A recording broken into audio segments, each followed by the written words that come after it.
Welcome, dear viewers, to a new episode of Dialogue Horizon.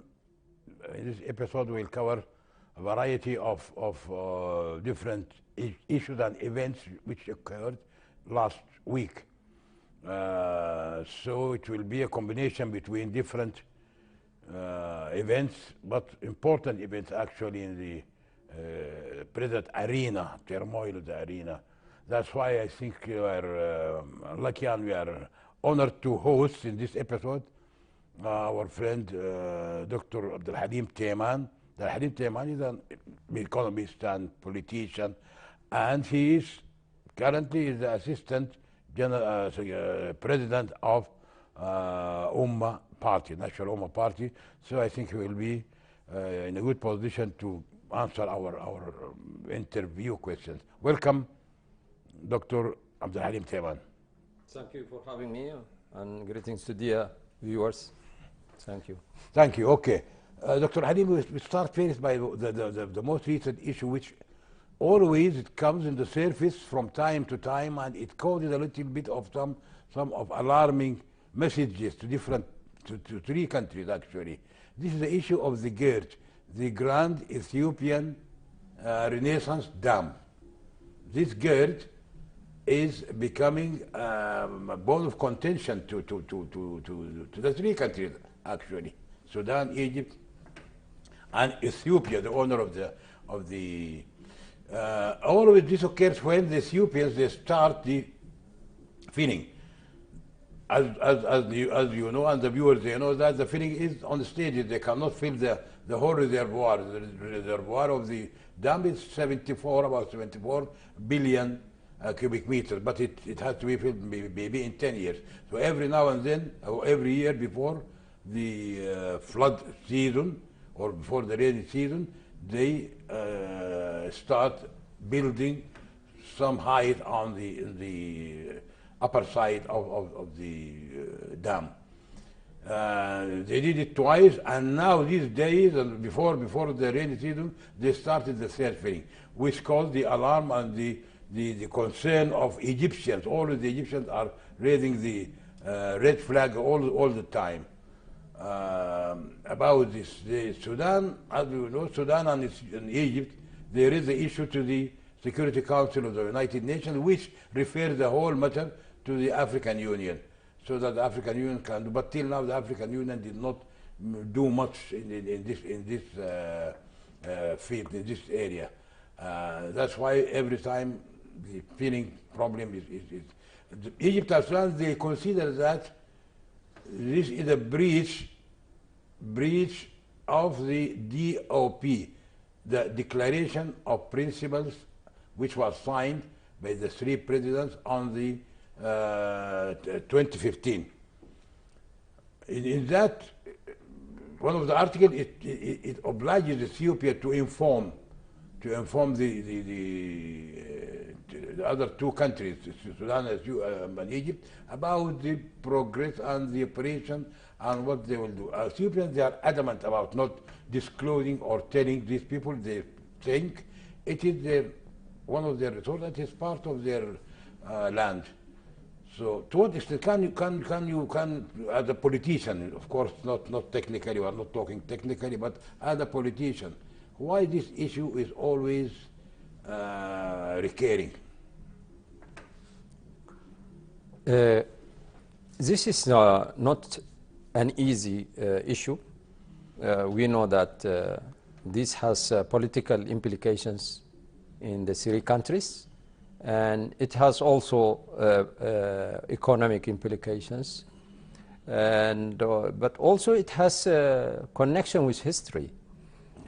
Yes, we know that if we talked about the reality in the three countries, in Ethiopia, for example, 65 million of its population are out of electricity service, and they say that they have every right to seek electricity for their citizens, but at the same time they say that they were not a part of the historical agreement about the Nile water agreement, and they also sometimes talking about thinking about a new agreement, and all these discussions are very complicated.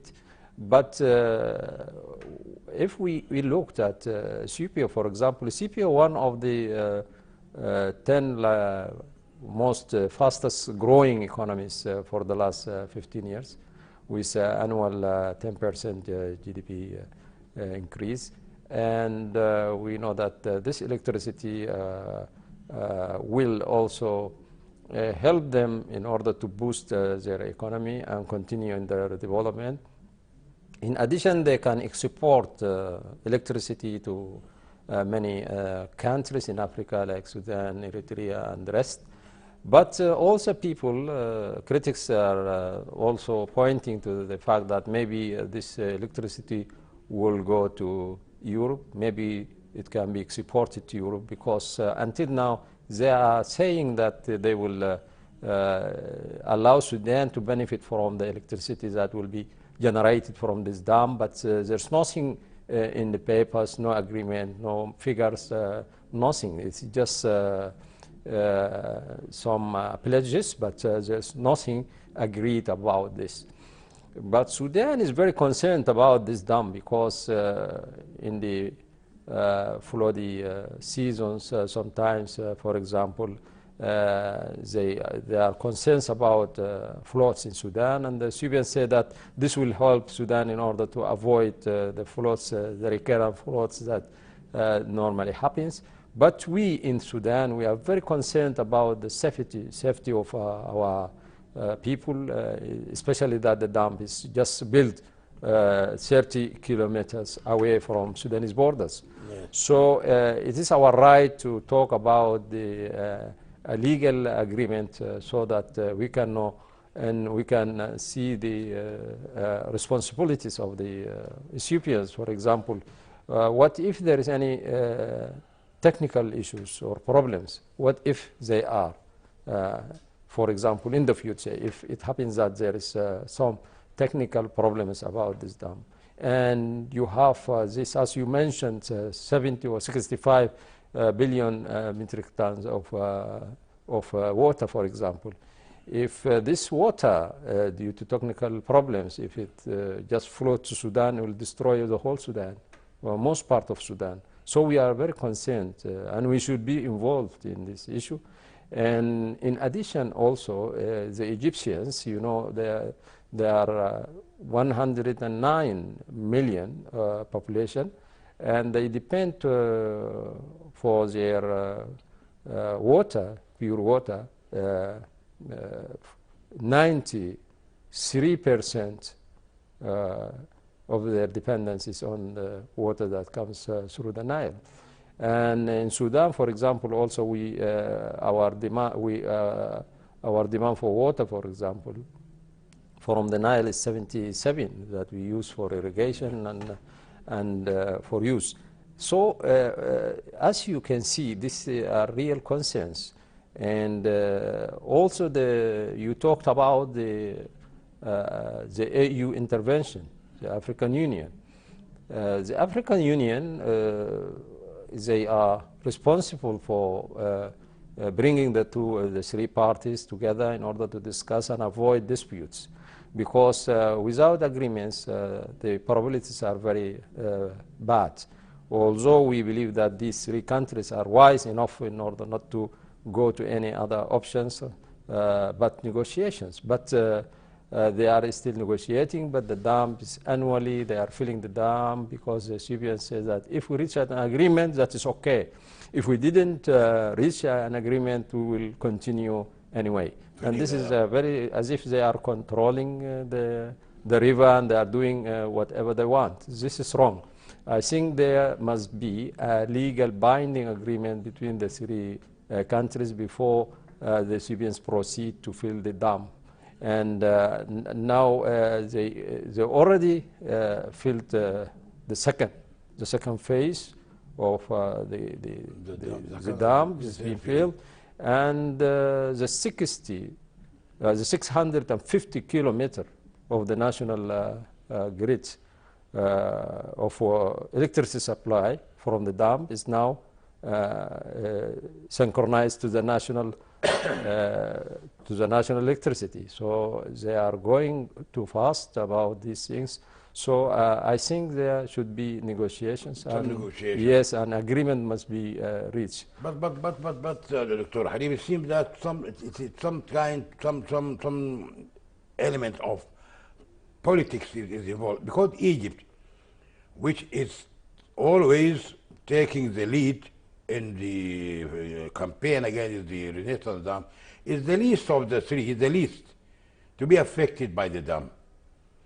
Because if we assume that the dam is collapsed, which is far-fetched, it cannot happen easily. Let's suppose Sudan will be affected, not Egypt. Secondly, the water flowing to Egypt is definitely not a single cubic meter will be touched.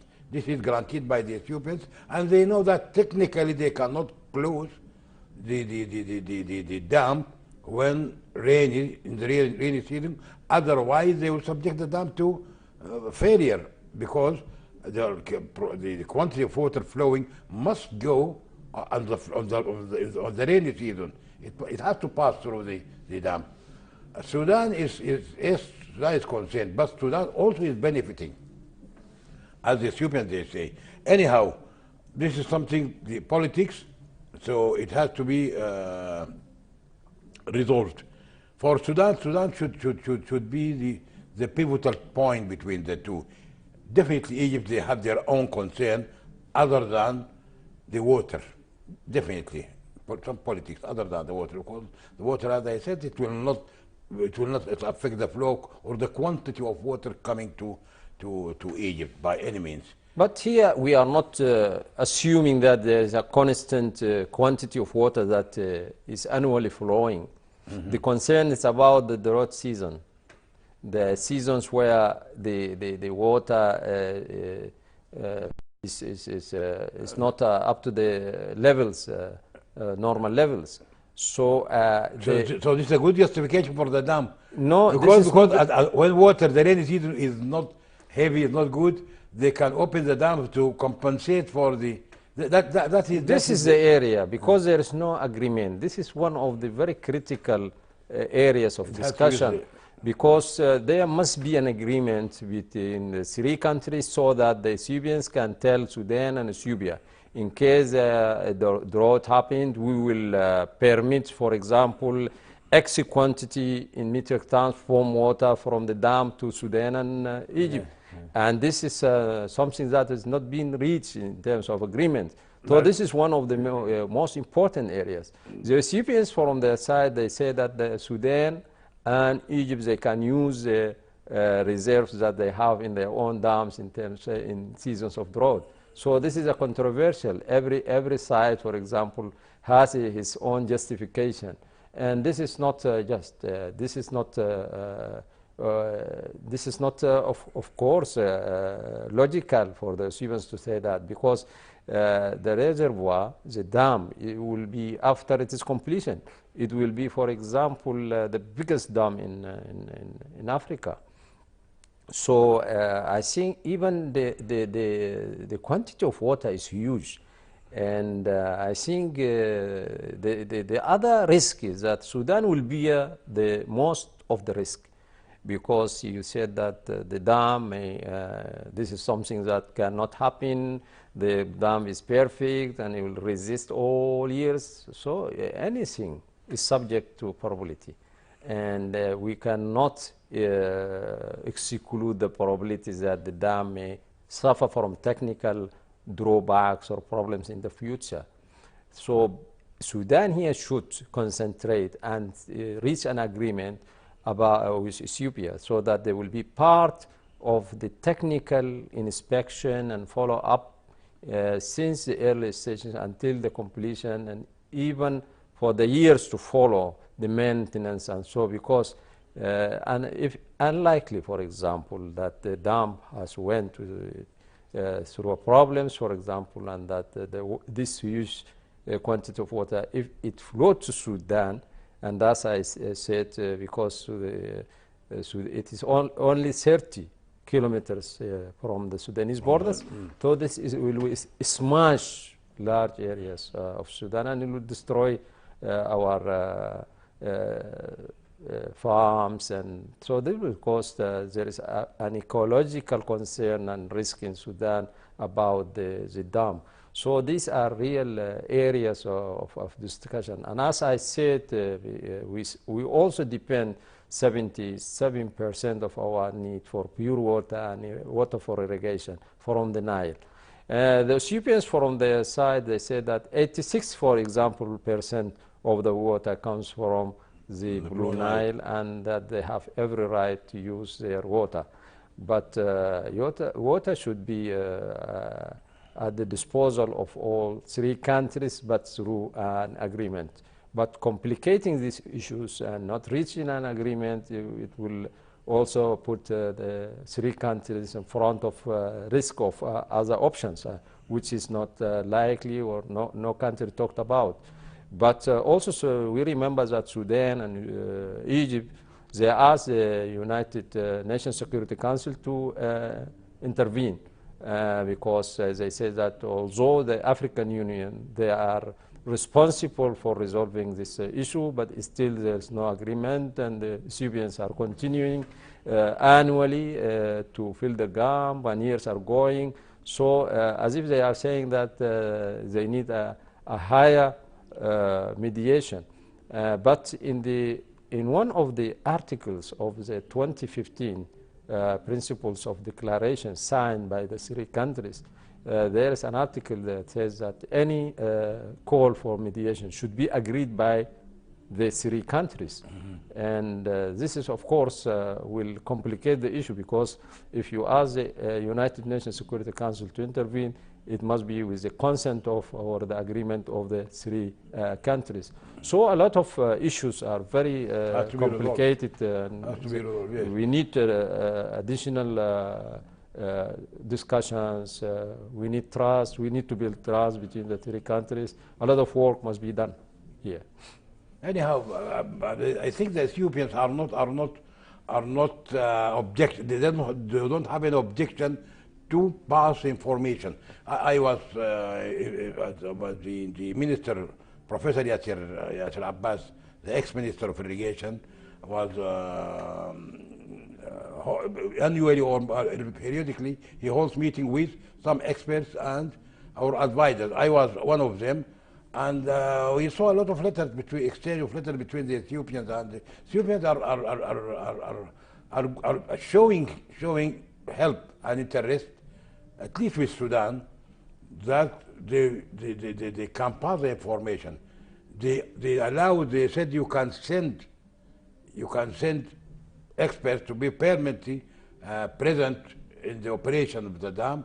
We don't object, just to be present, not to operate. But anyhow, if they sit together and if they take out the political hidden agenda, there are some political agenda. Has nothing to do with the water.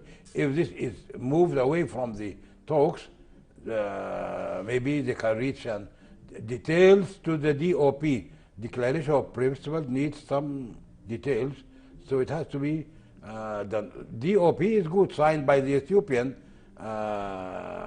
deciding at that time Prime Minister, and the two presidents of Sudan and Egypt at that time, al-Bashir, I think, and Sisi. So this means that the Ethiopians are willing to share the information with Sudan, at least, and with anyhow. We hope things will move to the better. But what we need is not wills, or we need tangible documents. We need a legally binding agreement. This is not something that will show through wills or otherwise, but we need legally binding agreements that should be put in place before they proceed to fill the dam, because discussions are postponed and they are very slow, but work at the dam is going very fast. So you can see that there is no comparison between the past of the two issues. So I need, what is logical is that the three countries should reach a legally binding agreement before the Ethiopians go further in filling the dam and complicating the issues. As I said, for example, Sudan and Ethiopia, they are countries that really depend on the Nile water. For example, the Egyptians, 93% of their need for pure water and water for irrigation comes from the Nile. So they have a real concern. The Syrians, from their side, they say that the Egyptians are enjoying agreements that they were not part in, and they are benefiting from a colonial period agreement. These things can be also put for discussion. And in terms of history also, the three countries, they see the Nile as part of their history and heritage. And this is something that built in the setup of all the citizens in the three countries. So these three countries, they need an agreement so that all agendas should be included. They will come to an agreement. By the way, if you know, maybe many people don't know that the high dam of Egypt, the high dam, the reservoir of the high dam, the quantity of water now behind, which is in the Sudan side of the high dam, is three times the Renaissance dam. Renaissance dam is about 73 billion cubic meter. That is about 130 billion. Anyhow, I think the Renaissance dam, if it is completed, it will be the highest, the biggest dam in Africa. Maybe no, it would be the biggest dam in the generation of power. Yeah, in the generation it generates about 6,000 megawatts. 6,000 in the generation of power. Yeah. But not to the quantity of water. The high dam is the biggest. Yeah, in terms of power, it will generate 3 times the power generated from the Egyptian dam. Aswan dam. Yes. Yeah, 3 times exactly. Yes. Okay, Dr. Abdulhalim Teman, let us move to another issue now. We hope that the African Union will resolve this matter. And it seems that the African Union and the Security Council are not very much worried about, because they know all the dimensions behind that's why they are not very keen to expedite the process. They are not worried. It seems that. But anyhow, there are real worries. For example, why all the time they are first of all, the Security Council, they passed the issue to African Union. The African Union just kept it, and it's still going on. Because as you see, there are a lot of troops that are gathered around the dam. These are the news that people are talking about from Ethiopia, for example. There is a lot of troops around the dam, and a lot of troops were also withdrawn from the trouble areas in the Tigray region to this area. At the same time, also there's joint military exercises between Sudan and Egypt, and a lot of these tensions also raise real concerns about the security of this very important area in the region. So we don't need tensions here. The Africa will not tolerate any further risks in this area, and we need stability in this very important region. Okay, Dr. Abdulhalim, let us move to another important issue also. Let us move from the far east of Sudan to the far west. Far west. Last week, Darfur region, the whole region, especially the west of it in Jenaina, West Darfur, it witnessed maybe very important reconciliatory meetings or achievements or agreements held under the auspices of General Muhammad Hamid T. Daglo. This is maybe the signed agreement between five agreements between different factions or different tribes, so that they, on the objective of passing, overcoming the difficulties or the civil wars and the killing between the tribes, which claimed the lives of more than, they say, about 300,000, including those who were killed by the hostage regime troops. So Darfur witnessed a lot of killing, almost not less than 300,000 were killed in Darfur just for this tribal conflict. So this, what is your comment on this agreement? Do you think this agreement will hold? Are the agreements are genuine because, or they were imposed, or they were, are the five agreements good and enough and strong to stop the killing in Darfur? Until now, what we can see is some movements in the one state, which is West Darfur. West Darfur state. It's only in West Darfur state. And yesterday, also 27 of some tribal leaders, they withdraw from this effort, and they also signed. Yesterday, they declared their withdrawal from these efforts that are led by the General Hemeti. But still, as you can see, we, in general, we welcome any efforts that can bring about peace and stability in Darfur. And I think that any effort can help. But what is important is that people must enter into these objectives, for example, of achieving peace and stability. They should be through the peace agreement, because you have a peace agreement signed in Juba, and this agreement is very comprehensive. It has a clear mandate and arrangements and all these things. So if you have any effort, you can do it by supporting the peace agreement, because here it will be better. And you can see also tensions are rising. For example, in Jabal Marra now, news are talking about some confrontations between Abdul Wahid troops, but they declared and they denied that they are not part of these troops, where other groups are accusing Abdul Wahid's troops that they are part of this confrontation. So there are some things that are not normal and they are not clear.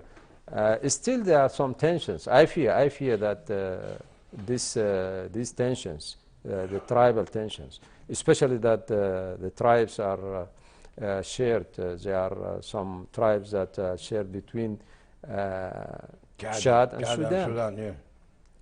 Any tension, historically, tribal tensions, normally they spill over to the other country. So the fear is that these tensions, if they are not contained and controlled, I fear that they will go through borders to Chad, and those of Chad will come to Sudan. So this area, there should be a real concentration and attention to the problems that are beginning now to appear. The other thing is that also the peace agreements, they said, talk about the integration of these groups, armed groups, in the national army. But as time is going, these troops, they have their arms, they have their weapons, they are part of the local tribes, and as you can see, people are also emotionally inclined sometimes for their tribes. Yes. So leaving these troops with arms and not also expediting the implementation of the peace agreement, all these things will raise the risk of Darfur sliding into another era of troubles. That's trouble. Yes. So that's maybe that's why that could explain the visits, unexpected visits paid in the last 2 days. One, the first, the visit of Arko Manawi, governor of the Darfur, to Chad in Jamena for 1 day. Yesterday, General Hamiti also met with the president, the Chadian president, Mohammed Kaka. And at the same time, General Hamiti was in Chad. The Minister of Defense of Chad was in Sudan. We met with. So some people are confused. You have any idea? Is this has connection with what is going on in Darfur, or the reconciliation, or this just small information about this has to do with the agreements signed or by Hamiti with the, and something weird anyhow. People, they think something weird or something is going on in last 48 hours, exchange of important visits. We hope that things will be for the best. Yes, this is very important, because this is nothing, something that is not happening by chance. And I think this, these movements explain the extent of absence of trust, maybe, between the parties. Different parties. Yes. The Chadians, they are very, very concerned, because they know that a lot of troops now and groups that they have power in Sudan, they have their origins, or some of not their origins, but part of the tribe is also has existence in Chad. This is one. To the extent that the Chadians, they believe, and historically all regimes that were changed in Chad through military confrontation, they have their origin from Sudan. To the extent that the Chadians, they say that no any armed group from Libya or any other country border to Chad can change the regime. But any group that moves from Sudan can change the regime. Because, yes, because these are shared groups. They will find logistics, they will find help, they will find the man power they need. And you know, also these the borders also, they are just natural borders without any obstacles. And anyhow, first of all, the Chadians, they are very concerned about the lot of conflicts and chaos and armed groups in Darfur. This is one. This is real risk for their stability. The other thing is also, the General Himeti also in his speech, he said that some of these factions that in Darfur that are causing troubles, they've been supported from Chad. Inside Sudan. From Sudan. From Sudan. So this is also something that need to be explained. So I think there is a problem of trust. There should be a walk, and there should be some additional meetings between the Chadians and the Sudanese, so that they can build trust between the two countries, and bringing about stability and solving the gun problem that has widely spread all over Darfur. Needs the efforts of the two countries, because it is very easy for many people to use the natural borders without obstacles to Chad, to move freely at the time of tensions, and also committing some crimes there in Chad, and hiding in Sudan, and vice versa. And also today or yesterday, also in the borders, in the shared borders, there are about 17 killings of 17 people were killed yesterday. Yes, because they said that they are receiving or from Chad to Sudan, and then the battle took place between some groups, one tribe and the other. And all these tensions, they need to be put in place in order to be discussed and solved. So that's why maybe that's why General Himitai forgot to say he was very courageous when he said that still we have some arms are coming from Libya and from different parts, and he attacked he named this one of the armed struggle groups that they are responsible for this people in Darfur, and that also brought to him some criticism from the same this armed struggle group. And also he confessed in the interview with the BBC Arabic, saying that they expected a change after the coup of 25th of October, that change did not happen, and he believes that it is failed. It's a failed coup, and so he mentioned all of this in an interview, that the some armed struggle groups are still causing troubles in Darfur, and he warned them that they will be treated as according to law.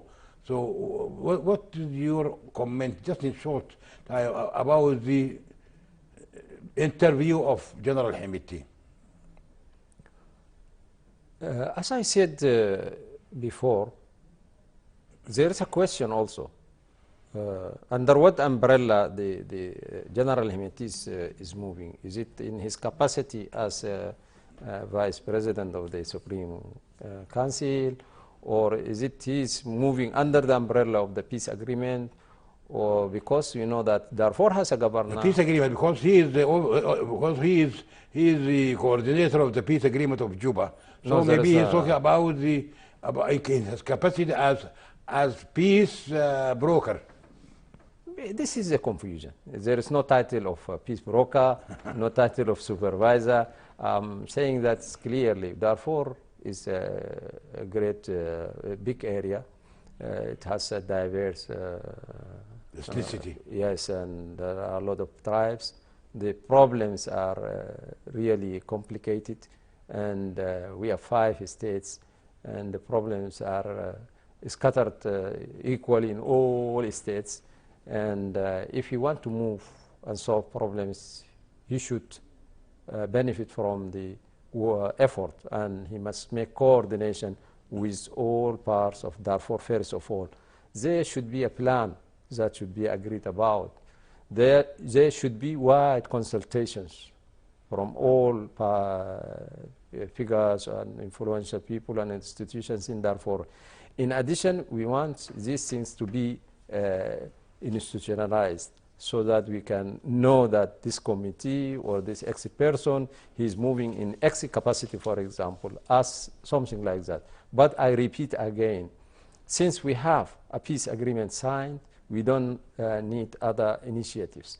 We want the peace agreement to be implemented, and he can help in his capacity as a vice president and as a leader of Damascene. He can then help through this umbrella, and he will be welcome to be part of stability and peace arrangements. But moving alone without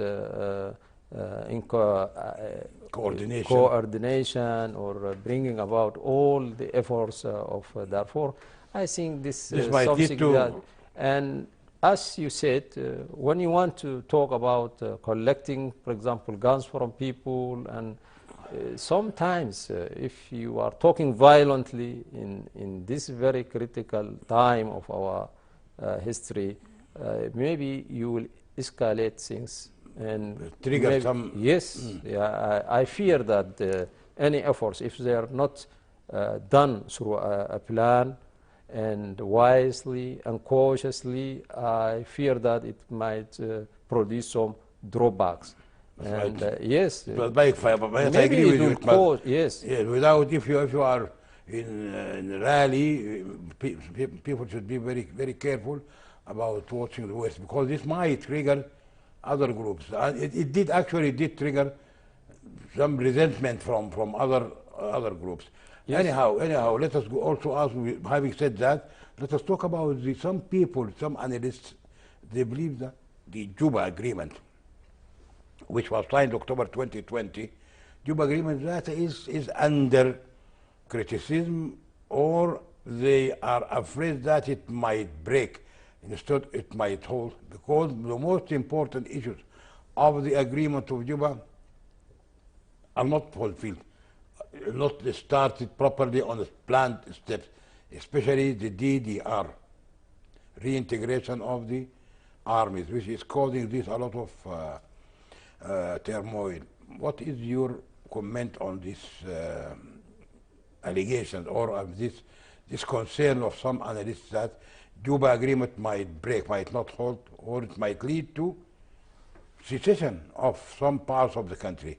Although Nifash agreement, which led to the secession of the South, it was very strongly advising people to make unity attractive. Almost in every page of the agreement, they mention a unity attractive, but it did happen that some people in Sudan, North Sudan, did not make unity attractive. That is why the Southerners, they opted for the secession. Can this go to the agreement signed in Darfur and the Juba agreement? Do you think it will hold? I hope that nothing bad will happen to the peace agreement. First of all, our history also, and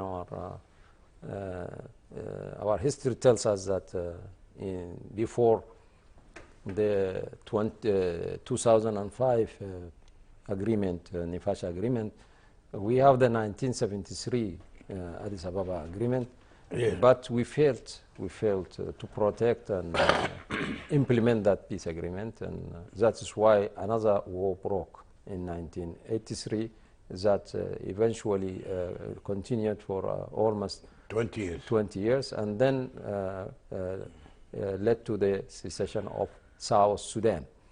So at this time, any peace agreement, we need, first of all, we need to protect this peace agreement not to break, because even for this transitional period, without peace and stability and ceasefire, we cannot go to democracy. This is one.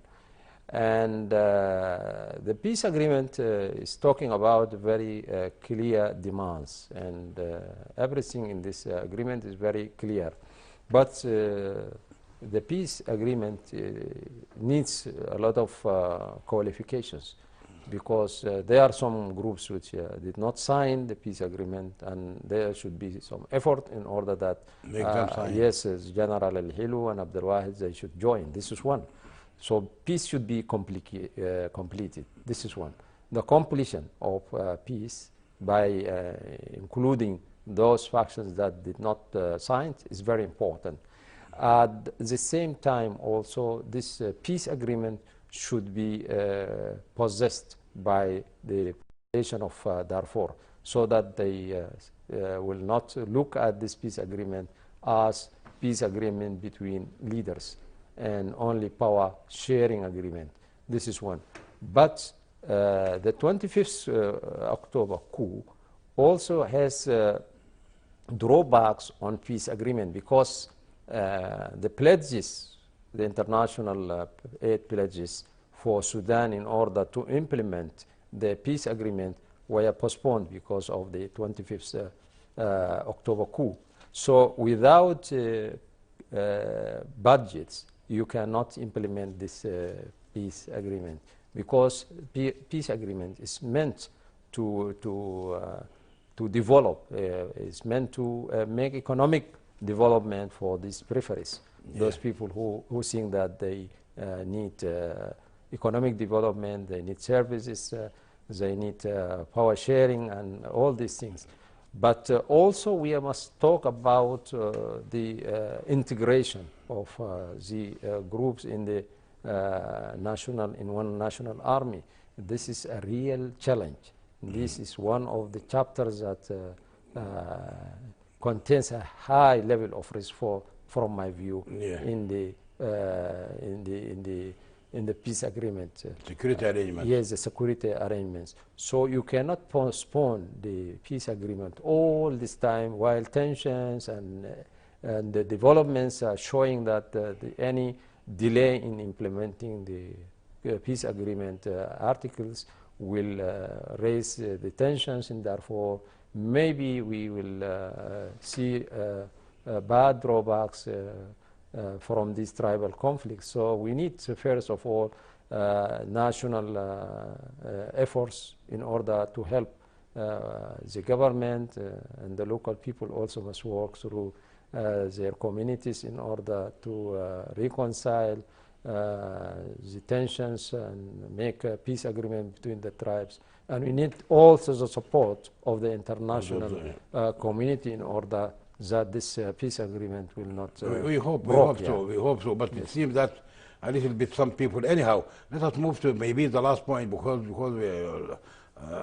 have short time. The important issue which I want to ask you about is the immediately after the coup of the 25th of October by El Burhan. After this coup, the gap widened between the two components, the military and the civilians. And even the civilians of components are also divided.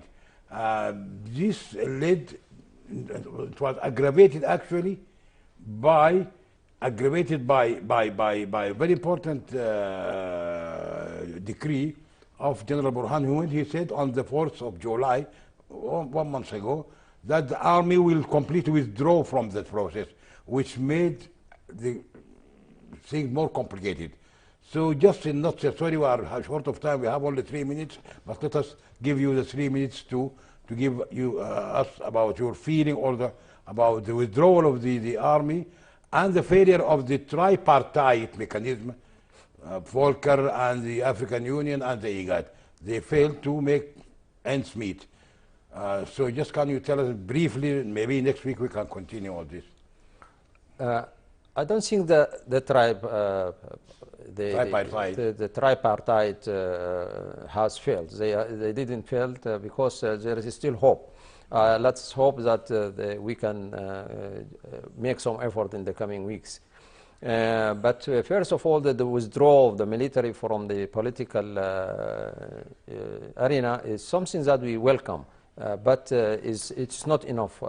I think we need trust between all parties. And all factions. Yeah, but they should talk about a first stage where we can achieve agreement between the civilian groups and the parties, and then after this agreement is reached between the civilian components, then there is a need for the civilian component to sit with the military component even after that, because you cannot proceed with any arrangements in this transition period, excluding the army, even if they want to go to their barracks.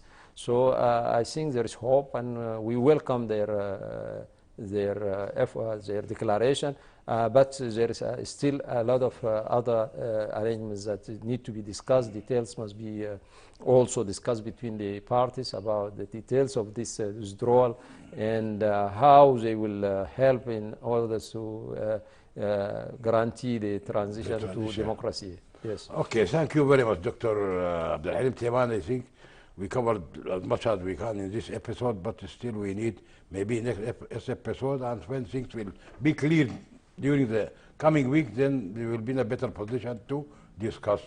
Thank you for being with us, Dr. Abdul Halim Teman. Thank you, dear viewers, for being with us in the last hour or so, discussing important matters concerning or events concerning the Sudan. Thank you. Hope to see you next week in another episode.